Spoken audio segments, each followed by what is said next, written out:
Uno de los principales problemas que encontramos cuando tratamos de desentrañar pasajes difíciles que tratan de aspectos futuros o de la escatología es el género o la forma de literatura en la que se hacen muchas de las profecías bíblicas. Esta forma de literatura es identificada a veces como literatura apocalíptica. Es interesante que el nombre del libro de Apocalipsis en el Nuevo Testamento también pudiera traducirse como revelación. Has oído hablar de los 4 jinetes del Apocalipsis. Y lo que caracteriza a la literatura apocalíptica es que tiende a ser extremadamente rica en imágenes vívidas y gráficas que a menudo adquieren un significado simbólico. Si lees el libro de Apocalipsis, por ejemplo, y ves las copas de oro y las vasijas y las estrellas y las diversas imágenes que están esparcidas a lo largo del libro, sabemos que a veces es muy difícil entender exactamente lo que se está comunicando a través de estos símbolos algo arcaicos y misteriosos.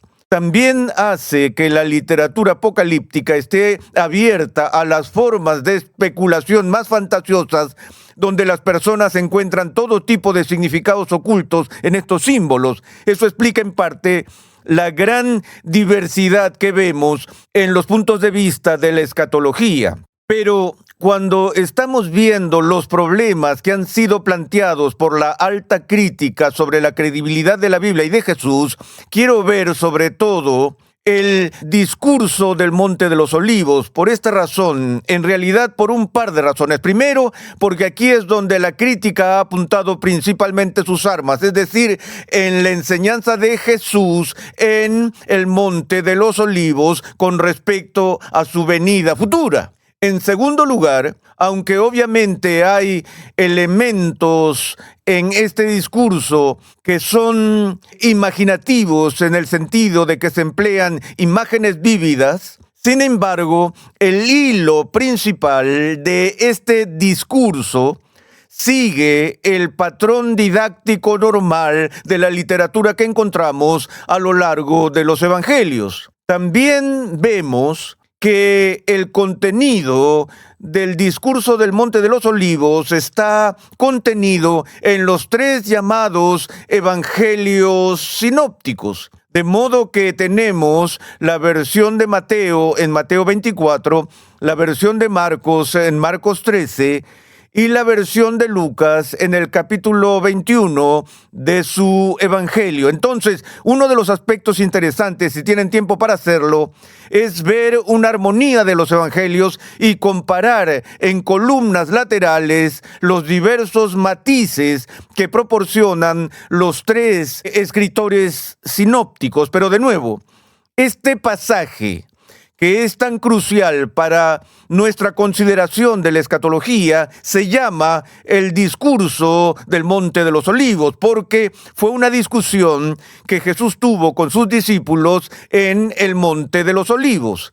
Y en esta sesión quiero llamar su atención sobre la interpretación de Marcos del discurso del Monte de los Olivos. Ahora, ustedes saben que Marcos tiende a ser más conciso y breve que los otros escritores sinópticos. De hecho, una de las palabras griegas clave que se encuentra en el breve evangelio de Marcos es la palabra eutus, que significa al instante o inmediatamente. Es decir, podrías leer a Marcos en una sola sentada y cuando terminas estás casi sin aliento porque se mueve a un ritmo muy rápido. Bueno, vayamos al capítulo 13 del Evangelio de Marcos, donde leemos estas palabras. Cuando Jesús salía del templo, uno de sus discípulos le dijo: Maestro, mira qué piedras y qué edificios.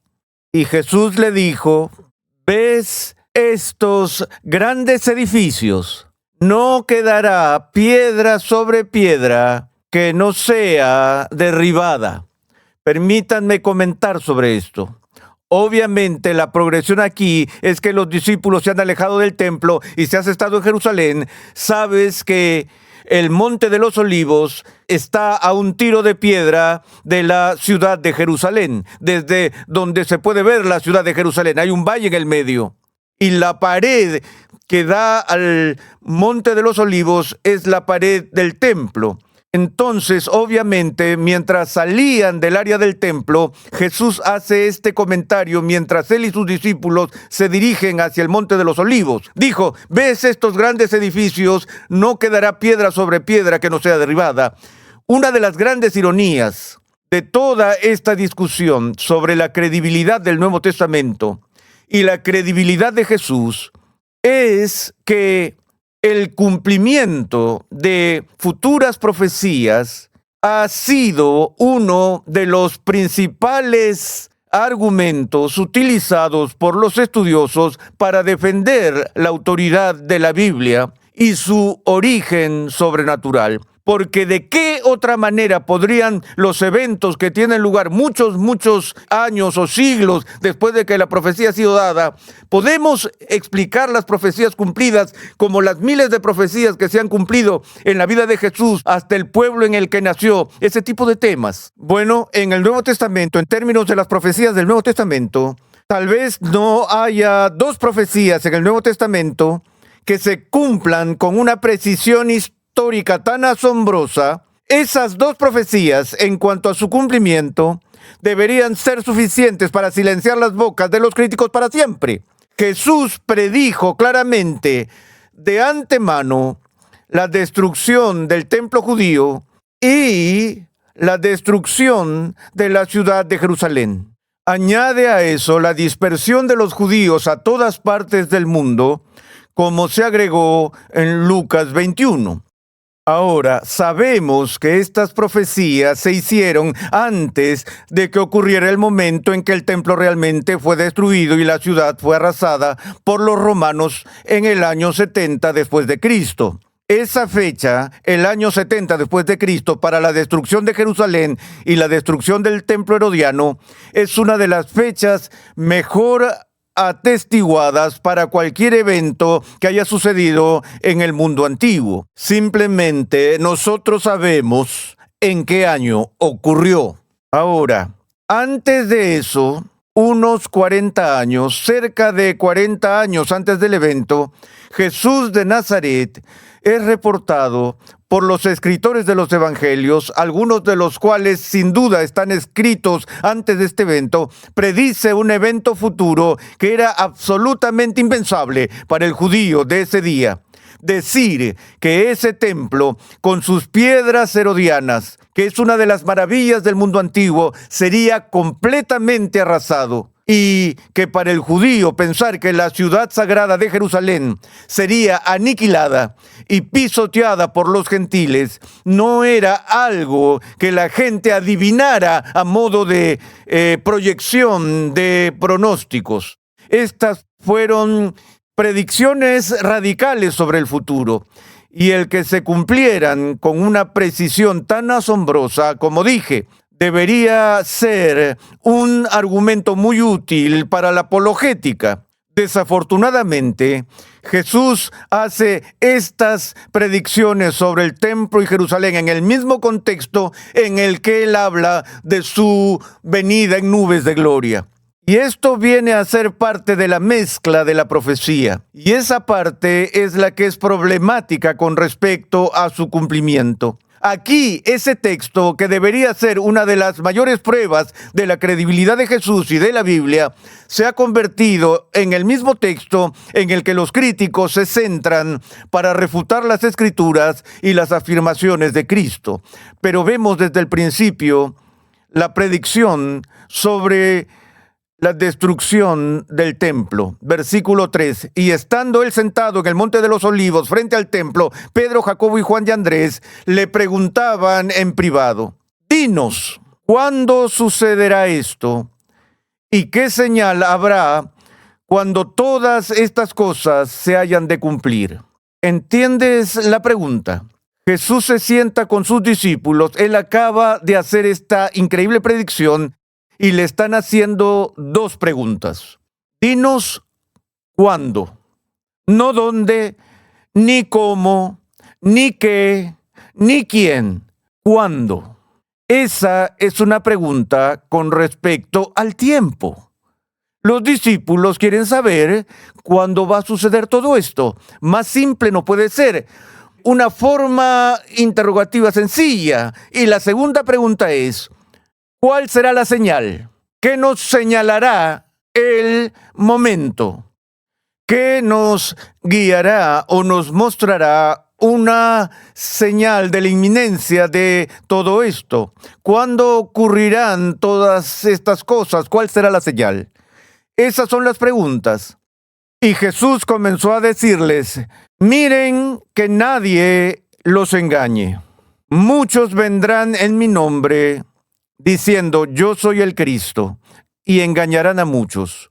Cuando ustedes oigan de guerras y de rumores de guerras, no se alarmen, es necesario que todo esto suceda, pero todavía no es el fin.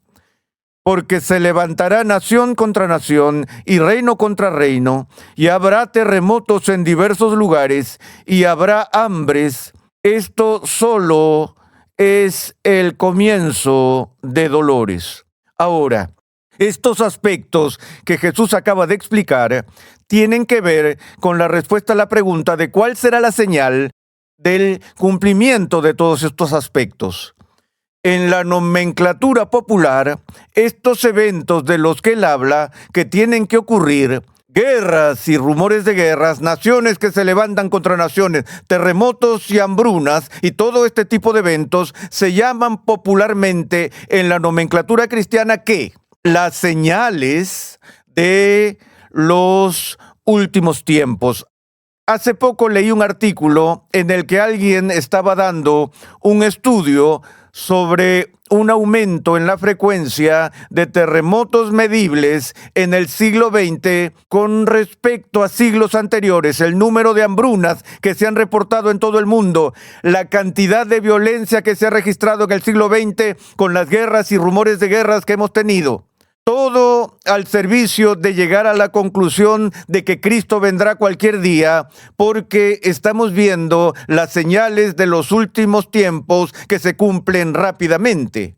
De nuevo, la mayoría de los intérpretes de orientación futurista del discurso del Monte de los Olivos ve todo lo que Jesús está diciendo aquí como señales que no ocurrirán hasta literalmente miles de años después del momento en que la profecía fue hecha por primera vez. Esto solo es el comienzo de dolores, pero ustedes estén alerta. Noten que en el versículo 9, Jesús le dice a sus discípulos, pero ustedes estén alertas porque los entregarán a los tribunales y serán azotados en las sinagogas y comparecerán delante de gobernadores y reyes por mi causa para testimonio de ellos, pero primero el evangelio debe ser predicado a todas las naciones. Cuando los lleven y los entreguen, no se preocupen de antemano por lo que van a decir, sino que lo que les sea dado en aquella hora, eso hablen, porque no son ustedes los que hablan, sino el Espíritu Santo. El hermano entregará la muerte al hermano y el padre al hijo, y los hijos se levantarán contra los padres y les causarán la muerte. Y ustedes serán odiados de todos por causa de mi nombre, pero el que persevere hasta el fin, ese será salvo. Ahora, uno de los problemas que tenemos cuando leemos estas profecías es que asumimos que las personas principales a quienes se dirigen estas profecías somos nosotros. Leemos estas profecías como si hubieran sido escritas la semana pasada y que Jesús no estaba hablando con sus contemporáneos, no estaba hablando con sus discípulos, sino que nos estaba hablando a nosotros, o al menos por extensión a nosotros. Ahora, ese es un principio sólido en la medida en que creemos que la aplicación a lo largo del Nuevo Testamento de las palabras de Jesús a sus discípulos continúa a través de los siglos a cada generación de cristianos. Pero otra vez, no olvidemos que aquí Jesús está respondiendo una pregunta a personas específicas en un momento específico de la historia cuando le dijeron, ¿cuándo sucederá todo esto? Y él dice que ciertos eventos tienen que suceder primero y luego les dice, pero ustedes serán llevados ante reyes y gobernantes y sufrirán persecuciones. Permítanme hacer una pausa por un segundo y preguntar. Según el libro de los Hechos, esa parte de la predicción ocurrió a los contemporáneos de Jesús que escucharon esa advertencia.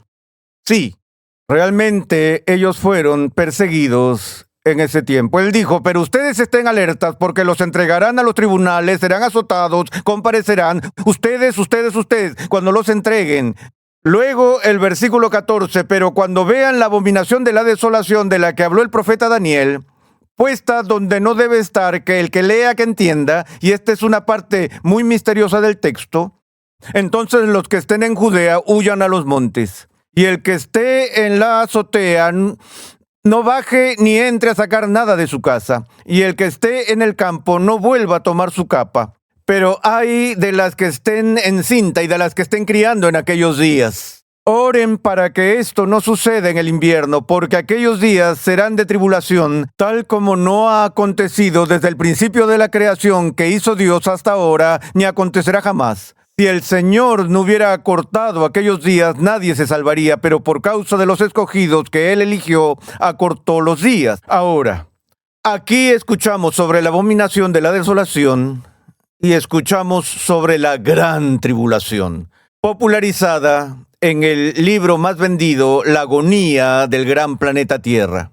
Y todos los argumentos y discusiones que ocurren entre los cristianos hoy en día sobre si Jesús vendrá antes de la tribulación, durante la tribulación o después de la tribulación. Pero junto con este pronóstico de una tribulación, y todo es parte de la respuesta a la pregunta, ¿cuándo serán estas cosas?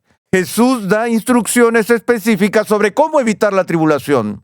Cuando vean que estas cosas suceden, huyan. Los que estén en Judea, huyan a los montes. Ahora, lo que vamos a ver en el curso de este estudio es el feroz sufrimiento y tribulación que vino sobre la nación judía en términos de la conquista de Palestina por los ejércitos romanos y la destrucción de Jerusalén en el año 70 después de Cristo, que fue el primer gran holocausto de la historia, donde 1.1 millones de judíos fueron masacrados en la ciudad de Jerusalén en el año 70 después de Cristo. Algo que sabemos de la historia que es notable es que cuando Palestina fue invadida y los romanos estaban tomando ciudad por ciudad, pueblo por pueblo, incluso antes de que empezara el asedio de Jerusalén y los ejércitos cruzaron las fronteras, una de las razones por las que hubo tanta gente asesinada en Jerusalén fue que la gente fue a Jerusalén en busca de seguridad, detrás de los enormes muros de la gran ciudad. Porque ese era el proceso normal en la antigüedad, que cuando llegaba un ejército que avanzaba, la gente huía a las ciudades amuralladas por seguridad. Jesús le dice a sus discípulos, cuando vean que suceden estas cosas, no vayan a la ciudad, sino vayan a los montes, que es exactamente lo que hizo la comunidad cristiana primitiva en el año 70 después de Cristo.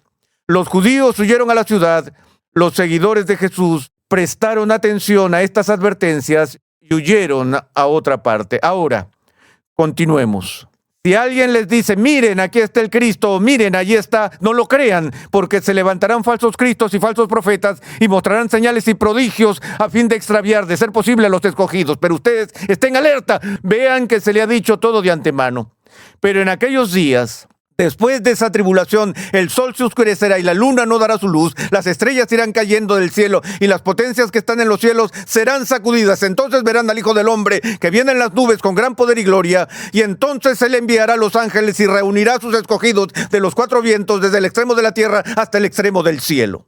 Ahora, vemos el kit del problema. Ahora Jesús responde estas preguntas. ¿Cuándo serán estas cosas? ¿Cuál será la señal de su venida? Ahora, Él habla de señales en los cielos, no solo señales en la tierra. Perturbaciones astronómicas, el sol no da su luz, la luna y más. Hablamos de todos estos eventos como precursores de la señal final de la venida de Jesús en nubes de gloria. Aquí, Jesús incluye claramente su venida en gloria como parte del contenido de esta profecía. Esa es la parte que más adelante se incluye en el texto cuando dice: en verdad les digo que no pasará esta generación hasta que todo esto suceda. El cielo y la tierra pasarán, pero mis palabras no pasarán. Así que incluida en esta profecía futura no está solo la destrucción del templo y no solo la destrucción de la ciudad de Jerusalén, sino también la clara predicción que hizo Jesús de su venida al fin del siglo en nubes de gloria. Y todas estas cosas, dice, van a ocurrir antes de que esa generación muera. Ahora, ¿qué hacemos con esto? Bueno, hay varias opciones. La primera opción es la opción que dan los críticos, es decir, que Jesús simplemente estaba equivocado, que quería decir con esta generación, ese grupo de personas vivas que no durarían más de 40 años. No pasó así, estaba equivocado. La segunda opción sobre esto es espiritualizar el término generación para referirse a algo más que una referencia de marco de tiempo de 40 años y puede ser indefinido, buscando un cumplimiento literal de todo el contenido. La tercera opción es darle un segundo vistazo a lo que Jesús estaba hablando específicamente en el discurso del Monte de los Olivos en cuanto a su venida. ¿Estaba hablando de su venida final al fin de los tiempos? ¿O estaba hablando de su venida al fin de la era judía, que no es el fin de la historia, porque la Biblia hace una distinción entre la era de los judíos y la era de los gentiles? Ahora, los estudiosos más modernos han prestado mucha más atención a este concepto del fin del siglo de lo que se ha hecho en el pasado. Vamos a explorar la posibilidad de que de lo que Jesús está hablando aquí en el discurso del Monte de los Olivos no es su última aparición al final de la historia, sino su venida en juicio sobre la nación judía en el año 70 después de Cristo.